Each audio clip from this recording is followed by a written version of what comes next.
last 2007, the business was registered under DTI with the name Mayol's Bibingka. But because she wasn't able to renew, we applied for new business permits and licenses with the new name Lea Mayol's Bibingka sa Mandaue. It carries the name of the place, Mandaue, providing that Mayols are known as the best bibingkeros in the city. At the same time, we already sourced out potential suppliers of the new list of materials and equipment, including the grinder, the coconut chooser, and other kitchen materials useful in the production. For the packaging, instead of using the simple paper bag, locally known as bolsita, we are now going to use the grease-proof paper. It will be put inside the paper bags, which will be printed with its name. We already provided the design of this new packaging. With the partnership of the LGU of Mandaue and with the help of Congressman Luigi Casumbing and Mayor Jonas Cortez, a place will be given to Mrs. Lea Mayol, located in the old public market, which will be converted into the city's new Pasalubong Center. The cooking process will also be modified, so instead of using the trivet made up of clay, we are now going to use a new baking tool, which will make the work easier and more convenient.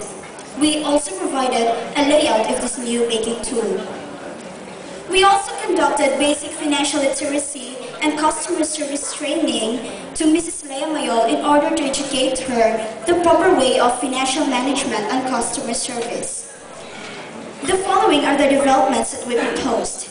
As of the technical aspect, from the traditional process, which started from the cleaning up of the rice, pounding, sifting, down to the packaging, we are now going to use the new method, which will lessen the process time and will give the business an opportunity to produce more and, of course, increase sales.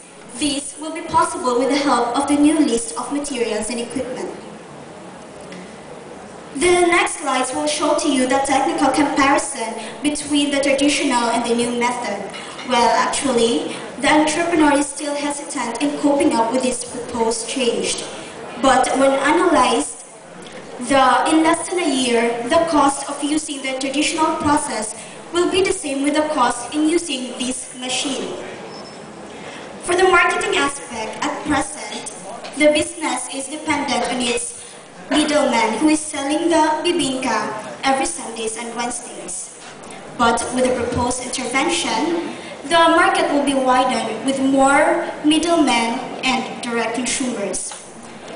The new packaging of the product will make it more attractive, presentable, and saleable as a pasalubong, especially to the travelers.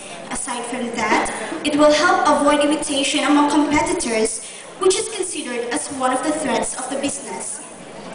We will also establish new base markets and other possible markets like the hotels, restaurants, and other department stores for display. As of now, we have already presented a proposal to Golden Peak Hotel. In fact, we already have their yes, and they are now waiting for the delivery. Calling cards will also be provided to current and potential customers for them to be able to contact the business at their most convenient time.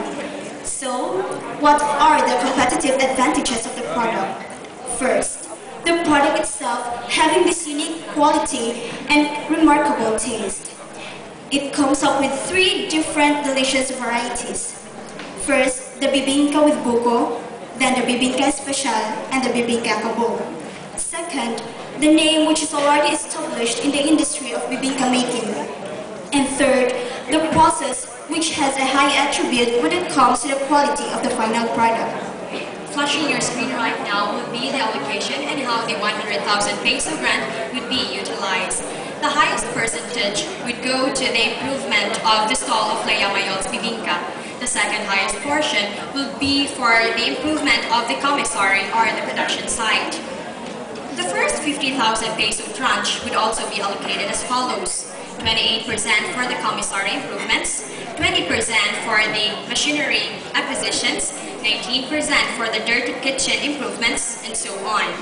Now for the product pricing, the current price each pack for each product variant is only 55 pesos for the bibingka with buko, 100 pesos for the bibingka kabo, and 120 pesos for the bibingka especial. Each product variant shall have an increase in price of 15 pesos due to the improvements of the product packaging. The next slide will present to you the comparison of sales between the traditional method and the proposed intervention. So, there will be an increase of up to 90% of sales in the proposed daily production compared to the traditional method of having only 2 production days a week. On the other hand, the income would also increase by almost 50% due to the proposed interventions of making the business more, or having the business in a wider market coverage. So the following slides would give you the analysis, a thorough analysis of the proposed intervention. The additional cost for the product packaging would be offset by the removal of the current packaging costs such as the bolsita, the banana leaf, and etc. And with regards to the grinding machine, its cost would also be offset by the total labor cost that would be spent in pounding for a duration of only 8.25 months, thus making it more practical. In addition, with the new process or method of processing the bibingka, the processing time would also be cut off for at least 3 hours, which would entail production efficiency. And lastly, the re-engineering of the processing site would also give an additional space for the entrepreneur, thus making her time and effort more efficient. Lea Mayol's bibingka truly deserves the grant, for it possesses the following potentials. First, its taste is truly remarkable and impressive, thus being identified as the best bibingka in Mandaue. Second, the consumers have recognized the product as one of the most sought-after bibingka in the city. Third, the entrepreneur's skill in mixing and making the product lacks the secret of its taste, which makes it more demandable. And lastly, when you say bibingka sa Mandaue, one would immediately think of Lea Mayol's bibingka. Hence, funding this project truly would yield the following bottom lines. The preservation of the long-standing tradition of the city of Mandaue, livelihood for the identified beneficiary, and the commercial potential of the city in the context of tourism. For Lea Mayol's bibingka sa Mandaue might just be a simple food, yet it is made with love. Daghang salamat kaninyong tanan.